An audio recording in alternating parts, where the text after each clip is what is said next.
Président, merci. Que de choses positives entendues depuis le début de ces interventions.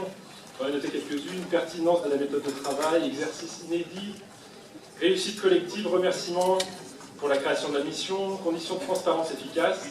Et les communistes, M. Millet, ont même remercié l'association Canol. Alors là, franchement, chapeau.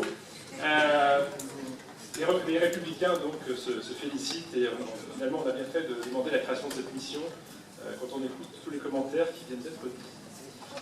Voici l'aboutissement de cette mission d'information demandée par notre groupe afin de pouvoir étudier sereinement la situation exacte de l'atome sur notre territoire métropolitain et de définir une position permettant à la métropole de Lyon de sortir de l'impasse juridique dans laquelle elle se trouve par une succession de mauvais choix politiques. Si le premier objectif a été presque atteint, le deuxième ne sera pas réglé avec ce rapport. D'abord, sur l'opportunité de débattre sereinement, ce fut assez compliqué, non pas à cause des membres de la commission, encore moins à cause des services supports. Je tiens d'ailleurs à dire publiquement combien le travail des services fut précieux, M. Soulas, d'autant plus sur un sujet technique qui leur a demandé un temps de travail important. Ils furent à la fois force de recherche, d'analyse et de proposition, et nous tenons à les remercier. De même, le rapporteur, Gérard Claes, fut égal à lui-même, ouvert au dialogue, pédagogue et respectueux des opinions de chacun, outre ses compétences et son travail sur le sujet. De même, chacun des représentants a débattu dans un climat de recherche de l'intérêt général pour la collectivité. Ce qui fut difficile, Monsieur le Président, c'est l'arrière-boutique. Ce sont les orientations politiques que vous avez fixées. Elles ont été posées dès le début de la mission quand vous avez imposé que celle-ci ne soit gérée que par votre majorité. L'opposition, pourtant à l'origine de la mission, pouvait siéger, mais pas plus. Notre groupe fut écarté des instances représentatives de la mission. C'était déjà un coup de canif à la transparence évoqué par M. Claes. Un autre élément fut votre refus de donner à la mission les moyens de recourir à un expert extérieur sur les analyses juridiques et financières de la situation de notre collectivité, afin d'apporter une vision nouvelle et indépendante. On comprend bien aujourd'hui, au regard des propositions, que cela aurait pu remettre en cause des choix que vous aviez déjà fixés avant même que la mission commence son travail, que ce soit la poursuite des contentieux, les règles d'amortissement, le calcul des frais d'administration générale. Mais ce qui fut inacceptable, c'est votre annonce à la presse le 10 décembre 2018, soit avant la fin de la mission, des choix qui étaient les vôtres parmi des orientations qui n'avaient encore même pas été actées par les élus membres de la mission. On a alors compris que la majorité utilisait la mission comme paravent pour tenter de s'exfiltrer de ses responsabilités. Notre participation ne servirait plus à rien, les décisions étaient prises à l'avance, et en ayant désigné comme président et rapporteur de la mission deux membres non seulement de votre majorité, mais aussi de votre exécutif, le rapport ne pouvait que reprendre vos desiderata. J'ouvre une parenthèse, Monsieur le Président. Vous avez eu sur un autre sujet exactement la même attitude, à savoir sur l'abaissement de la vitesse sur le périphérique. Vous avez décidé seul, en annonçant cette décision à la presse.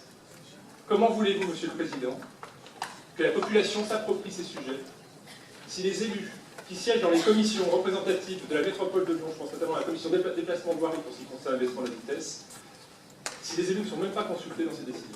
Voilà. Ça ne peut pas fonctionner et ça augmente encore, ça contribue à l'esprit de défiance qui est envers les politiques aujourd'hui en France. Je referme la parenthèse. Venons-en aux propositions de la mission. Nous ne citerons que deux éléments qui ne sont pas aboutis selon nous. D'abord, si la mission propose de baisser les taux, ce n'est que par affichage à l'attention du juge administratif. Et pour cela, vous avez cherché à retirer certaines dépenses pour reconnaître que vous aviez effectivement surévalué celles-ci et que les Grands Lyonnais payaient trop cher, ce que vous reproche d'ailleurs le tribunal administratif. Mais vous n'avez pas voulu trop reconnaître votre erreur quand même. Alors on tâtonne pour essayer de trouver un équilibre. La vérité, c'est que vous refusez de vous conformer à l'analyse du juge en considérant qu'il a tort. Et donc vous continuez à prendre le risque que la métropole de Lyon soit condamnée de nouveau. Nous savons bien que la jurisprudence est mouvante, mais le coupable n'est pas le juge. Le coupable, c'est le législateur qui laisse perdurer une situation juridique instable. Pourtant, Gérard Collomb nous avait promis qu'avec la nouvelle majorité de La République En Marche, la loi serait modifiée, que la métropole serait sortie d'affaire. Eh bien, je vous salue, M. Collomb. Eh bien, ce n'est toujours pas le cas. Alors on s'est questionné dans la mission. Pourquoi les députés de la majorité présidentielle, qui siègent ici, n'avaient pas défendu les intérêts de la métropole? Mais comme nous a répondu le rapporteur de la mission, Je cite, « Il ne suffit pas d'avoir des députés de la majorité présidentielle dans notre Conseil, encore faudrait-il qu'ils soient influents. » Ferme la parenthèse, dont acte. Ensuite, le deuxième élément est au-delà du coût global. Le prix réel du service rendu à chaque habitant. Le calcul par nombre de collectes n'est finalement pas satisfaisant. Par exemple, vous avez dû avouer que vous étiez incapable de dire avec exactitude qui avait le service complet et qui ne l'avait pas, parmi tous les habitants qui paient pour un service complet. Notre proposition consiste donc à supprimer le taux de TOM correspondant au service complet. Avant, des habitants payaient pour un service qui ne leur était pas rendu. Maintenant, les habitants ne vont pas payer pour un service qui leur est rendu. À notre sens, le fondement juridique est mauvais dans un cas comme dans l'autre. Mais plus globalement, ces taux ne sont pas incitatifs au tri ou à la réduction de la production des déchets. Sans doute aurait-il mérité un travail de réflexion plus abouti de la part de la mission, mais il n'était semble-t-il pas possible de traiter d'autres sujets simultanément. Ce rapport a donc le mérite d'exister, mais il ne prend pas en compte tous les aspects du problème de la gestion des déchets, loin de là. Espérons que le groupe déchets aura le temps et les moyens pour travailler sur tous ces enjeux. Je vous remercie.